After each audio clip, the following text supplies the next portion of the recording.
Morning all, and thank you Pakima1 for giving us a good introduction on the partnership. And I think the key word for us in the partnership is about mutual benefit. As Pakima1 outlined, it's really around 2013 and the commitment by the highest levels in Indonesia and Australia to improve our relationship, improve our industry-to-industry contact, improve our industry-to-government contact and government-to-government. So that is one of the main aims of the partnership in the red meat and cattle industry.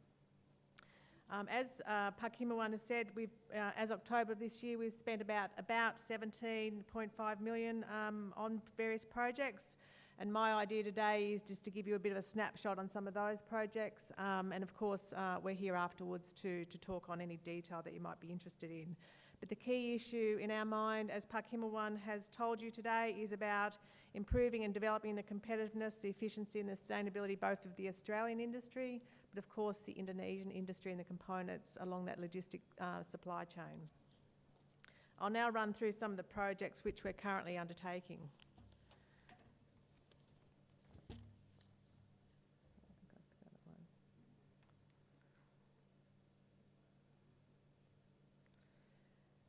So, just so you're aware, there is a couple of projects, particularly on early sort of what we're calling early harvest projects, and they were the East Kalimantan Breeder Program, which is run by the Northern Territory Government and by Mr. Greg Smith. Who's the on-ground manager and on the smallholder breeding programs. The project is with the support of the local dinas, and Greg's helping to manage nearly 2,000 Australian heifers in 50 different groups, so quite a complex and difficult project. The project, from the point of view of the support, the financial support, finishes in March 2018. Our understanding that obviously there's been various issues and challenges along the way, and we'll make sure that that's documented and understood, because part of the program is about how we're able to provide evidence about what is a good way of breeding in smallholder programs and also what's not working in smallholder programs. The other one I wanted to highlight was the Indonesian Supply Chain and Logistics Study. Again, this project is run by KPMG and it's an investment by the partnership of around $300,000. It's to identify and document, quantify costs and constraints along the Indonesian and the Australian supply chain, with the idea of mapping the existing and future ports, with the idea then of making sure that people understand what the challenges are and what needs to be done, particularly in those two ports of Lampung and East Nusa Tenggara, as an idea of what sort of investment needs to be done, or what sort of investment needs to be put into those sorts of ports in the future. So it's really about what the challenges are and what the investment should be. That particular project is due for completion in mid-2018.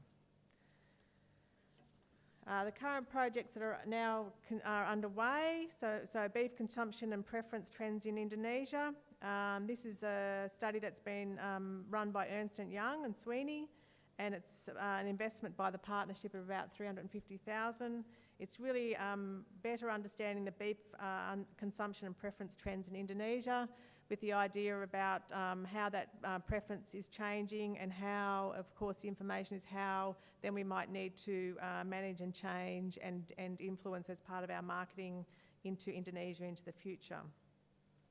So it's really about changing dynamics in the Indonesian consumer, comparison of the beef with other protein sources, and the supply and demand factors that are influencing the purchasing decision. Again, this one is due for completion in mid-2018.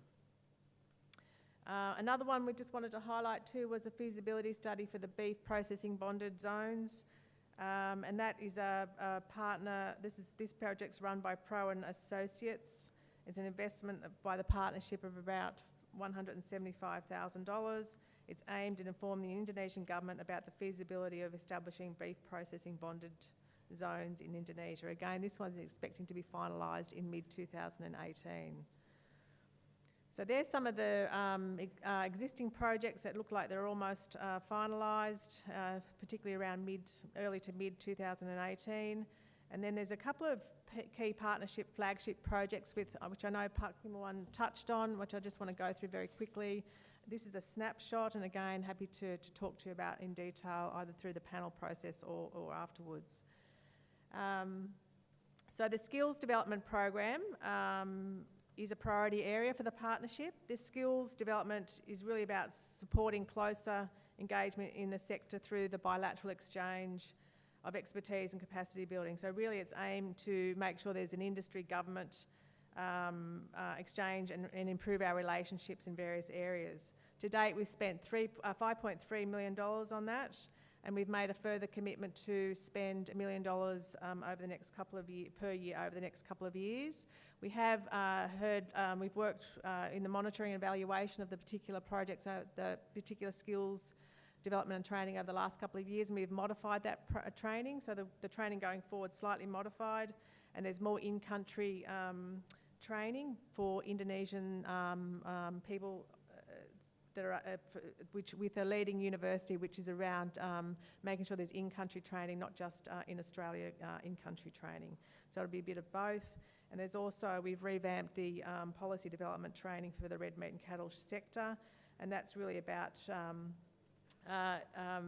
allowing senior Indonesian government officials to come out to Australia for a 3-week training course, which is really about how Australia does our policy settings, and how that's evidence-based policy settings, and how that helps or hinders the particular industry, which is the cattle and red meat industry.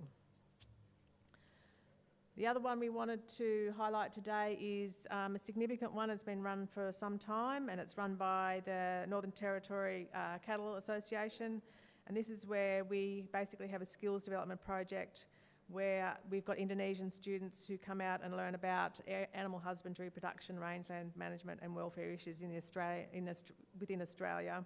The course is 1 week in Indonesia, 2.5 weeks in the research station in Alice Springs, and 6 weeks placement on a cattle farm. That's been running for some time and will continue to do that. The next course commences in early 2018. But we've also wanted to make sure that we've got an exchange program back into Indonesia as well as part of that revamped program. The last one, probably one of the most important for Indonesia and the partnership, is the Indonesian-Australian Commercial Cattle Breeding Program. This is the largest project. We've invested $9 million over 3 years, so 2016 to 2019.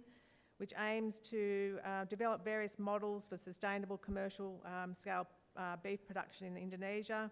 It pilots a range of different breeding systems in Indonesia and partners with commercial sustainable approaches that will be upscaled to facilitate investment. So Park Himawon was very keen on making sure that we looked at what's possible with regards to investment and innovation for the expansion of the cattle breeding in Indonesia.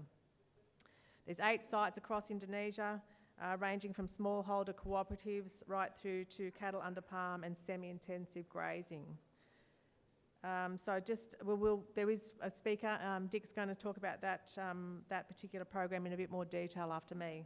But just in conclusion, they're the main projects that the partnership is undertaking over the next forward years. But it will continue to operate until 2021. But again, happy to have questions and conversations as part of the panel. So thank you.